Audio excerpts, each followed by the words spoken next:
એક પરીક્ષામાં પરીક્ષાર્થીને પાસ થવા માટે 30% ગુણની જરૂર છે. તે 140 ગુણ મેળવે છે અને 40 ગુણથી નપાસ થાય છે તો પરીક્ષામાં કુલ ગુણ કેટલા હશે? કે પરીક્ષાની અંદર કુલ ગુણ કેટલા છે? કે રેવન્યુ તલાટી 2016 ની અંદર પૂછાઈ ગયેલો પ્રશ્ન છે. આપણે એને શોર્ટકટ મુજબ સોલ્વ કરીએ તો જોઈએ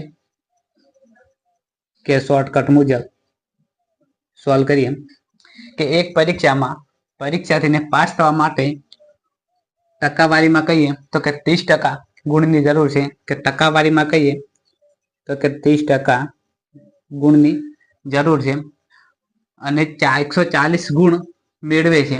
કે 140 ગુણ મેળવે છે અને 40 ગુણથી નપાસ થાય છે. કે 140 ગુણ મેળવે છે, ગુણમાં કહીએ તો કે 140 ગુણ મેળવે છે અને નપાસ થાય છે. કે 140 ગુણ મેળવે છે અને નપાસ થાય છે. કે 40 ગુણથી નપાસ થાય છે કે એને 140 આવે છે અને 40 ગુણ જો વધારે આવ્યા હોત તો પરીક્ષાની અંદર પાસ થઈ જાય. કે 140 ગુણ મેળવે છે અને 40 ગુણથી નપાસ થાય છે. બીજો જે 40 ગુણ વધારે આવ્યા હોત તો કે પરીક્ષાની અંદર એ પાસ થઈ જાય. તો કે 140 ને 40 પ્લસ એડ કરીએ તો કે 180 કે 180 ગુણ જો પરીક્ષામાં આવ્યા હોત તો પરીક્ષાની અંદર એ પાસ થઈ જોત. કે પાસ થવા માટે 180 ગુણ જોવે. કે પાસ થવા માટે 180 ગુણ જોવે અને ટકાવારીમાં કહીએ તો કે 30% જોવે. તો કે 30% બરાબર 180. 30% બરાબર 180.